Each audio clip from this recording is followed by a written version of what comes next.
இது எண்ணெய் கத்திரிக்காய் குழம்பு. முதல்ல பண்ணி வச்சுட்டேன். அதில் வீடியோலாம் எடுக்கலை. ஏன்னா ஏற்கனவே போட்டிருக்குறோம் வீடியோ. இது வயலட் கத்திரிக்காய், அதனால் பிளாக்காக தெரியும். நல்லாயிருக்கும், செய்து பாருங்கள். ஏற்கனவே அப்லோட் பண்ணியிருக்கிறேன்.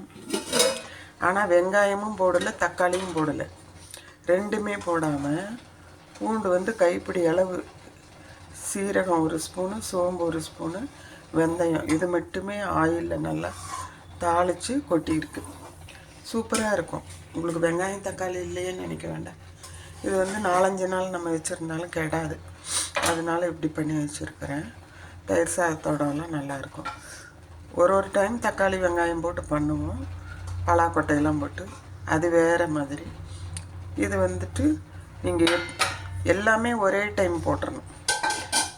புளித்தண்ணி ஊற்றிட்டு அதுலேயே வரமிளகாத்தூள், மஞ்சத்தூள், உப்பு, பான் சுகர் 2 ஸ்பூனு, அதுக்கப்புறம்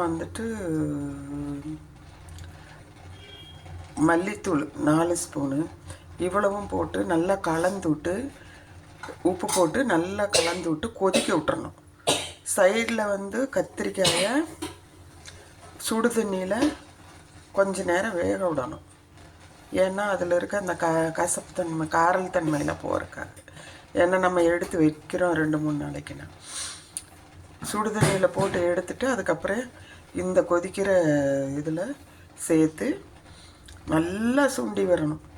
சுண்டி வரும்போது நம்ம பாதி போர்ஷன் வந்ததுமே கத்திரிக்காய்க்கு பருப்பு பொடி திக்கனிங்க்கு நம்ம சாதாரணமாக பருப்பு பொடி பெசரி சாப்பிடுவோம் இல்லையா, துவரம்பருப்பு பொடி, அதையை 1 ஸ்பூன் வழியே ஆட் பண்ணிடணும்.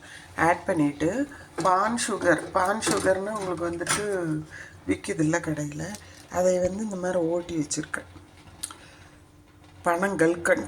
பனங்கல்கண்டு இது யாருக்காவது டீக்கு சுகர் இருக்கவங்களுக்கு போட்டுக்கிறதுக்காக அது 2 ஸ்பூன் போட்டேன். ஏன்னா அந்த என்ஹான்ஸ் பண்ணி கொடுக்கும். நம்ம தக்காளி போடலை இல்லையா, தக்காளி போட்டோம்னா புளியோட எரிப்பை எடுத்துரும். இது தனியாக இது மட்டுமேங்கிறதுனால ரொம்ப புளிப்படிக்கும். அதனால் இது மாதிரி பண்ணியிருக்கேன். இங்கே பாருங்கள் எவ்வளோ பூண்டு இது எல்லாம் போட்டு இது அப்படி செம்ம திக்கனிங்காக இருக்கும். நீங்கள் ஒரு தயிர் சாதம் இதில் ஒரு பீஸு கத்திரிக்காய் எடுத்து வச்சு சாப்பிட்லாம். அந்த மாதிரி இருக்கும், பேஸ்ட்டு போல். நான் எண்ணெயில் கருவேப்பிலை, சீரகம், சோம்பு, இதுதான் பூண்டு ப்ரௌன் ஆகிற வரையில் நல்லா வறுத்து அப்படியே அந்த பாதி வெந்துட்டுருக்கும்போது உள்ளே தூக்கி கொட்டிவிடணும். கொட்டிட்டோம்னா ரொம்ப அருமையாக இருக்கும். இது சாப்பிட்றதுக்கு அத்தனை ருசியாக இருக்கும்.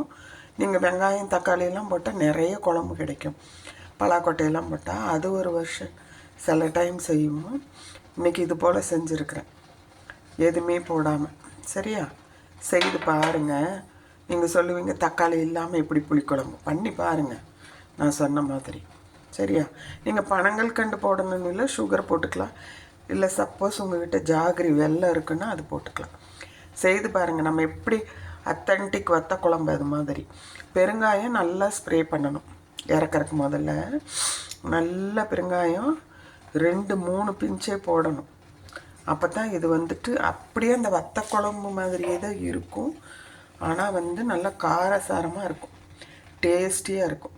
நீங்கள் இப்போ ஒரு கத்திரிக்காய் 1 ஸ்பூன் குழம்பு எடுத்திங்கன்னா ஒருத்தருக்கு போதும். அந்தளவு சாதத்தில் போட்டு பிசைஞ்சு சாப்பிட்டா சூப்பராக இருக்கும்.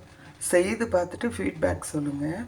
என்னால் வீடியோ எடுக்க முடியல, நான் ஏர்லி மார்னிங் செய்ததுனால. ஓகேவா, பாய். சப்ஸ்கிரைப் பண்ணுங்கள்.